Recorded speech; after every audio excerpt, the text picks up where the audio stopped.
space. Now, I want to move on and talk to you about the Code of Practice on Good Governance for Local Authority Statutory Officers, because you had a massive role in the production of that guidance.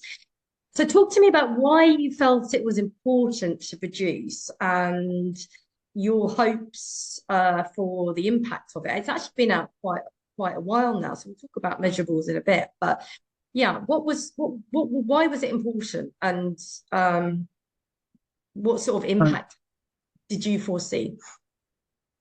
So obviously it's been around now for a year, just slightly over a year.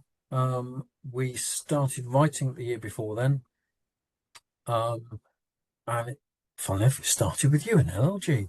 I got a phone call saying, "We want to write this. Would you do it?" And I said, "What's the brief?" And they went, "Oh, whatever you want, you know." So I had a blank piece of paper, which is a very dangerous thing. Absolutely. And so I ended up with preferable to a blank state of mind, though, Philip. So. Oh, I'm not so sure. I'm really not so sure. So I mean, where it is now is what is it? 8 sides, 8 pages. At its shrunkenest. But we started with my mental download, which was 60 pages. It was wonderfully cathartic. But it's about, these 3 bodies have not before, apart from the Sic for Solace, corporate governance code, actually sat down and went, how do these 3 that have become known as the Golden Triangle, built up out of the twin pillars of the very old days, how do they work? How do they work together? What's the shared space between them? So I thought it was a wonderful initiative, that you and Sic for Solace did together, and everyone. It was kind of, why haven't we thought of this before? It's one of those things, isn't it? Once you've thought about it, everyone goes, "Oh, yeah, of course." But until you've thought about it, no one had done it. And so I was being really pleasantly surprised at how it's caught on, at how people have said, actually, this is something we've needed.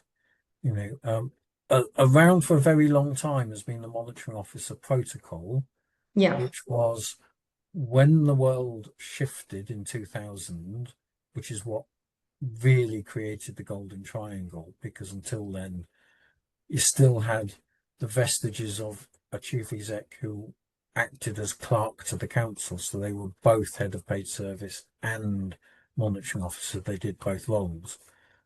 And it took the government a good 10, 15 years to realise that sometimes the naughtiest people in the room are the chief execs. And so they then required this balance of power.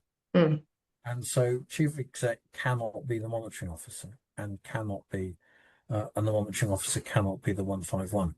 So straight reporting lines, it's another reason why that shouldn't really work, because the monitoring officer is then specifically tasked with being the balance of power to the head of paid service. Yeah, direct reports to 151, for example, is something LLG is not particularly fond of, and that's why we talk about. But it happens, and yeah, it does happen. It depends on the individuals, doesn't it? Yeah, and it depends on the individuals. To be fair, some places it can work very well, but as long as there is this idea of it being a triangle, yes, because the essentials of those jobs is to speak truth unto power. And sometimes even they are the ones who are the power that needs to have the truth spoken to them. So there is that double-edged element to it. And the thing about speaking truth unto power is power very often doesn't like it, but learns to respect it. And you can only really respect it when you understand it.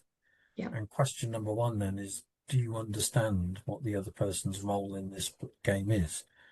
And of course, since, the late 70s, we've had more and more senior managers and chief execs who haven't grown up, for want of a better phrase, in local government and don't always get it in the same way. Extremely good managers, extremely good deliverers, understand the wider context, but not necessarily the governance. And so something needed to be said somewhere about governance isn't just one person's job. You can't just say that's their job, it's everyone's job. And to do that, you need to understand what's going on. You need to understand the other people's roles. And increasingly, it's quite hard to make that case for people to be trained, for people to be developed, for people to say, have you actually got all of the right skills and knowledge to do this? So to set out a document that says, step one, understand your role. Step two, train yourself and others to understand these roles. That includes the organisation in understanding what it is you require to do this job. Because I know not everyone likes it when I quote Max Callup, because he's harbinger of doom. But nonetheless, being 151 and being the monitoring officer is a full-time job. Yeah. If your job is to know everything that's going on, how can you know everything that's going on if you're not allowed in the room? Well, those kind of, and not everybody knows that stuff. And so actually capturing it in a relatively sized document that's easy to some extent digest, with, you and your colleagues doing some wonderful editing of my first round of 60 pages, which I know I've shared a number of times, but I still love saying it, which is I dictated onto my iPad. It knows me better than I did, because I said the chief finance officer in developing the budget and what appeared on paper was sent to all three organisations was the chief finance officer in developing the bullshit. And nobody noticed until I pointed it out, which I love. So that's landed, and I think the feedback has been, even where everything that's in there is what people do already, they've really liked that they've been able to test themselves against it and go, yeah, we do okay.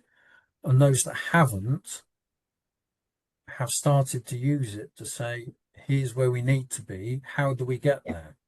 And so it's kind of become a mini version of the corporate code of governance, which is, here's where we need to be. We'll never actually be there 100%.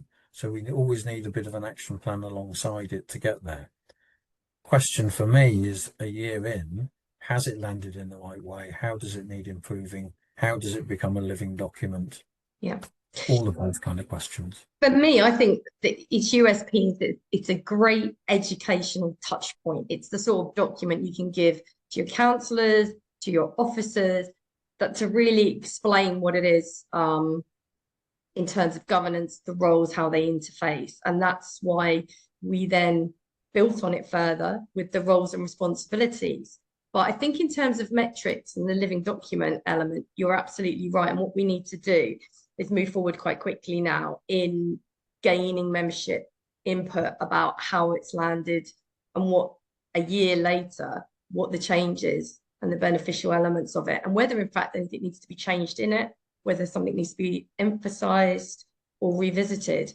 But we're always interested in members' views, full stop. We did do some preliminary work, and we do know that it landed very positively. But it's certainly on our agenda to go back and reevaluate.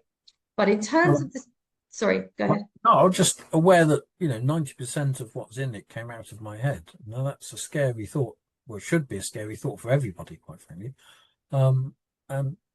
And so that process of whittling it down into the shape that it became, I think, was really important, because that included that quite.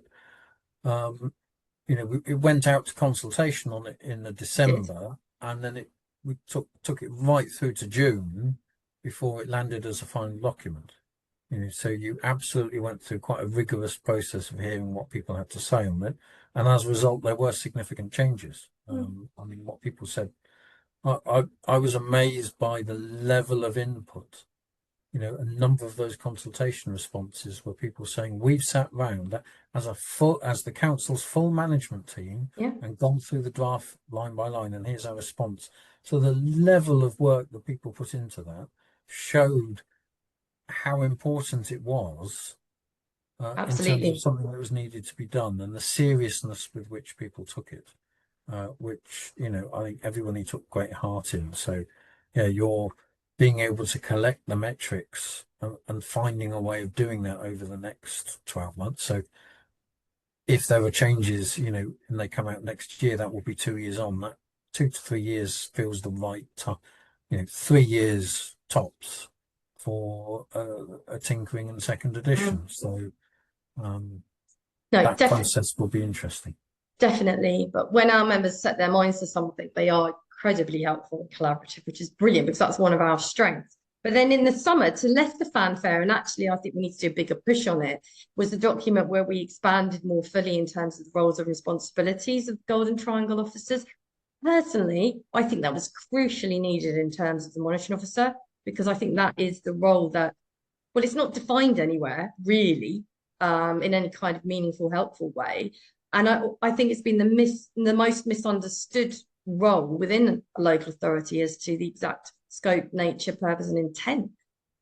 I agree entirely. I'm starting with a name. You know, it sounds like the school milk monitor. You go around and clear the plates up after other people. Very important, but you know, so that element to it. It's passive, isn't it? I always think monitor is quite passive. Just sit back, you know. If we worked in a bank, this is the finance industry, we would have a compliance officer. And once they step into a room, everyone goes, oh, you know, right, crikey.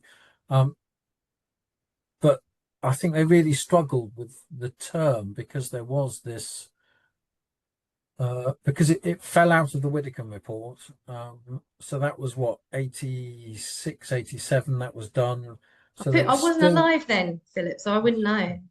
Yeah, right. Yeah.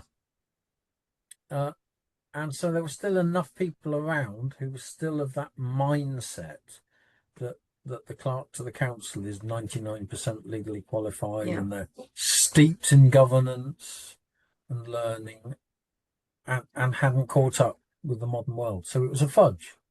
And like any fudge, it can mean anything to everybody, and more importantly, it can mean nothing to nobody. And so it's a really difficult thing to do. And that was the point I first got appointed as a monitoring officer. So September 2000 seems like 2 minutes ago, and then you realise, oh, hang on a minute, you know. But it suddenly meant I went from being head of legal, you know, second tier manager, head of service, to you are now part of the management team. You now have all these responsibilities that yesterday were the chief execs. And playing catch up with that is a game that some places are still playing, you know, because and we look at the public interest reports and all those people who go, oh, I'm too busy doing the day job, being the council's lawyer, to worry about this monitoring officer stuff. And you think, well, in which case you don't get it and you shouldn't be doing this job, because you need to be in the room and you need to know what's going on. So getting all, I think I agree entirely, understanding all of that point, understanding what the role is and how they fit together within an organisation is absolutely key. And we learn from failure. And there was, you know, over the last 10 years, there have been more than sufficient failures, you know, and all of these comments, all of this to land. You know, one of the presentations I've done alongside this is to just map some of the stuff that's in the corporate governance in that Golden Triangle code against the public interest reports and the associated reports that go with them, that say this is where things didn't happen. You know, this is good governance. Yeah. And that was one of the motivators here, because there's been so much written about poor governance and governance failures. And so, you know, and everyone turned around and said, well, yeah, but what does good governance look like? Nobody's writing about that. So that's one of the reasons why we did this, is because you can then articulate, this is what good governance looks like. Yeah. Well, we're definitely going to, because LLG are in the process of establishing its professional body for monitoring officers. So this will definitely be one theme that body will be pushing forward, along with a tremendous amount of other guidance for the sector support. And no doubt, Philip, you will have a role to play in that as well. Now, can I finish up by talking about standards? Oh, yes, please.